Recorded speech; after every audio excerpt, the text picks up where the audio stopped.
What's going on, everyone? JPS back with another video, and today we're going to be reacting to why the Netherlands is insanely well designed. Now guys, I was in Germany this summer and I definitely missed out on an opportunity to visit the Netherlands. Amsterdam was a destination that a lot of travelers I met had on their list, had already been to, were going to. So Netherlands is somewhere I definitely want to visit, like really wanted to visit last summer, but the cards just didn't fall in time for that. But certainly at another point in time, I will go back and visit. But before we can visit, we need to learn more about the Netherlands, because right now I don't really know too much. I know there's a lot of bikes, and based off what I was told, I know that people are really tall. I'm not that, I'm decently tall in the United States. I'm tall, but I was told that in the Netherlands I would be normal or just average, which is crazy. So I don't know. There's a lot to learn about the Netherlands. Specifically, we're going to be taking a look at why they're so insanely well designed, the design of the Netherlands. And I've seen some of this stuff before. Someone put like a picture of New York or New York City on the Netherlands, and it almost fit into like half of it. So I think the Netherlands is really compact in comparison with the United States, at least. So anyways, let's get right into this, guys. Hit the like button, hit subscribe, and let's do it. This is a map of bike path density in Europe. All the purple lines are bike paths, and if you divert your attention to the left part of this map, you'll see a coastal country with a lot of purple lines. This is the Netherlands, a densely populated country that knows a thing or two about designing brilliant infrastructure, and the bike paths play a significant role in that.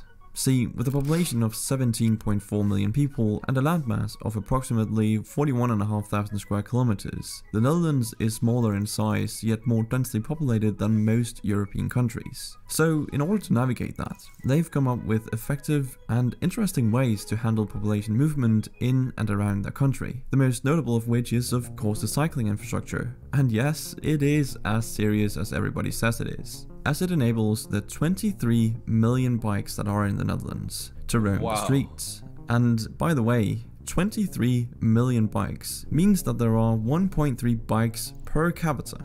That's absolutely insane. I mean, what would the bike per capita be in the United States? Maybe 0.5? What? Not it's even 0.3. That would mean if you met an American, there is a greater chance they're obese than them owning a bicycle. Mad. Anyway, when you combine the Netherlands' bike infrastructure with its amazing public transport, you get a ridiculously smooth and efficient system. Here's how it works in Amsterdam. Commuters will use their bikes to get to and enter transit stations, where they simply park their bikes in these enormous bike parking garages. Then they'll travel on either a bus, tram or train to their final destination. But most of the time the fastest and most convenient option is simply taking the bikes to the final destination. But why is cycling the most convenient option? What has the Netherlands done for this to be the case? Well, the country has made cycling incredibly easy, with 32,000 kilometers of bike lanes that aren't just a small strip along a heavily trafficked road. Now, the Dutch do things differently. They have marked out red asphalt pavements like this strictly for cyclists. The only time cars and bikes end up on the same road is when the speed limit is less than 30 kilometers an hour, and car volume is low. Any higher than that and there is a clear separation like this one, even on highways and roundabouts. But the Netherlands is a whole lot more than just biking and their capital city, Amsterdam. And to be honest, the most impressive infrastructure in the Netherlands is not even in Amsterdam. To see that, we have to go to Utrecht, a city that lies right here south of Amsterdam. It hosts the largest bike parking facility in the world, room to park over 12,500 bicycles. What? You know what I'm thinking about? So when he mentioned, parking your bike at the transit station, taking the tram, the train in, people do that in the United States. They'll walk, and they will park their bikes and lock them up. But here's the problem: the locking them up. So my dad used to do that. He used to bike to the transit station, put his bike there, and then take the train in to his work. The craziest part about this, though, is he got his bike stolen like 2 or 3 times. Like, they go around with these huge tools and break through the locks and steal bikes. And one time we actually caught a guy who was riding on his bike. But it's just, it's a lot different, you know. In the United States, we're also you can't really bike to places, like we're so far away. Are you gonna bike 30 miles to work, or like 50 kilometers, 60 kilometers to work? I mean, some people maybe, but probably not. It's not very practical. So I think the compactness comes in, but it's a lot more than just being compact. It's a lot of like the philosophy and of life, because for us it's kind of take. A lot of theft with bikes here, especially in cities. 24/7 camera surveillance. Now, I know what you're probably thinking. There's no way this can be replicated in other countries. This is alien-like. But that's a myth, and there's a very simple reason for that. Just take a look at Rotterdam. During World War II, the city was practically demolished and looked, well, like this. The Dutch had to rebuild everything, and they chose to go for an automobile-centered design, which is exactly how North American cities were built too. And considering where the Netherlands is today, it's crazy to think that many Dutch cities were heading in this direction too. But by the 70s, Rotterdam residents were tired of major road fatalities and plummeting cycling and walking culture. So they demanded reform, and the regulators listened. Public transportation was then heavily invested in, and roads were rebuilt to facilitate bike lanes. After which, cycling regained its popularity.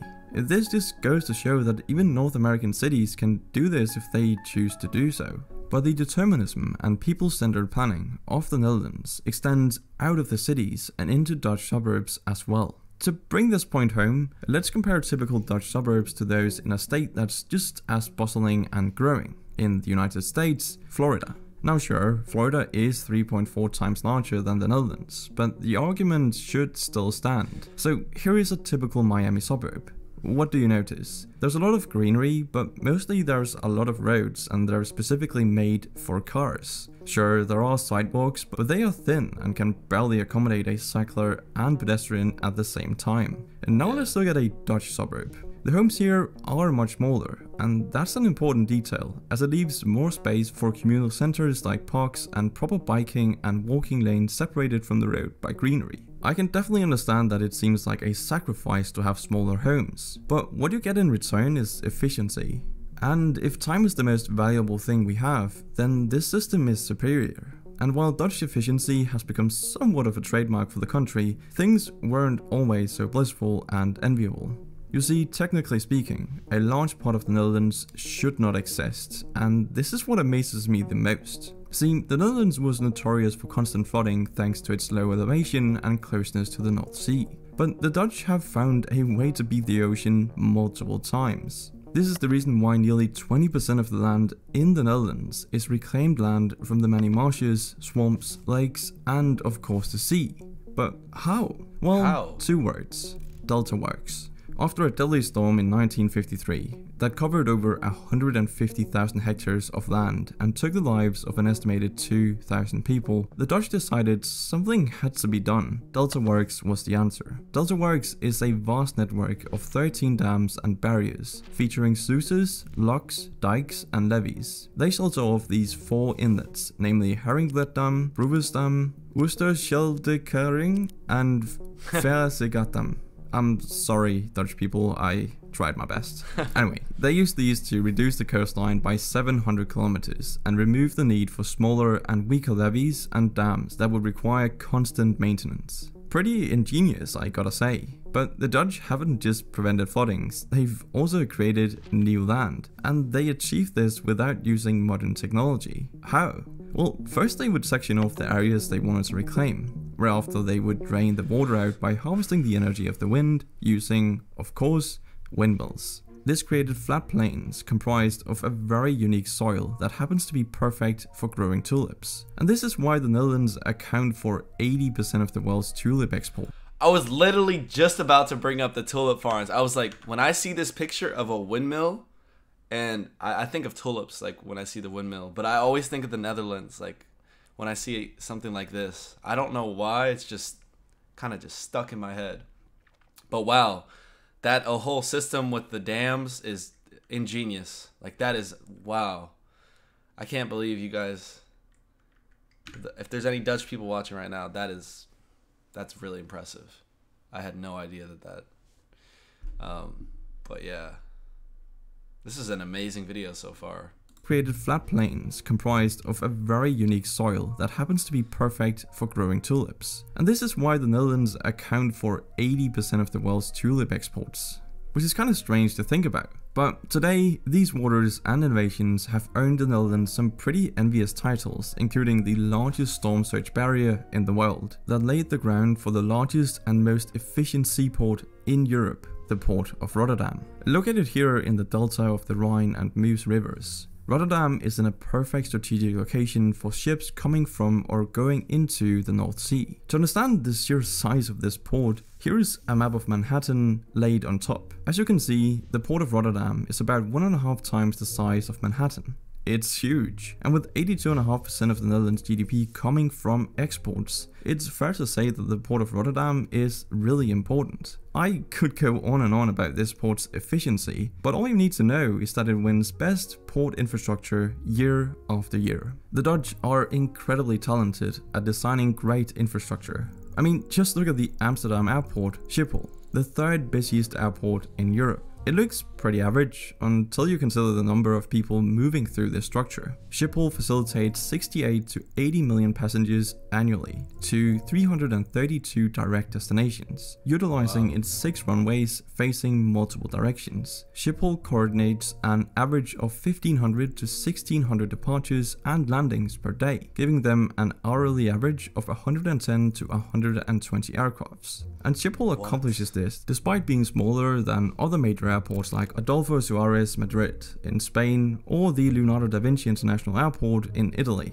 The best thing about this airport though is that once passengers arrive, they have a number of transportation options, as the high-speed Thalys and Columbus trains can be accessed just beneath the terminal building. From here, you can take a 15-minute ride to the Amsterdam Central Station, or use the Dutch rail network to travel across the country. Honestly, you could go anywhere from here. If trains aren't your style, then the airport offers affordable express buses as well. The funny thing about this airport though is that it's 4 meters below sea level, sitting on what used to be Haarlem Lake. But all in all though, the Netherlands is an overload of intelligent design, and while some people might think it's nearly impossible to implement these methods into other countries, the reality is these methods can be replicated any place in the world if the people and leadership are willing to collaborate and listen to one another and invest in infrastructure that is people, environment and future centered.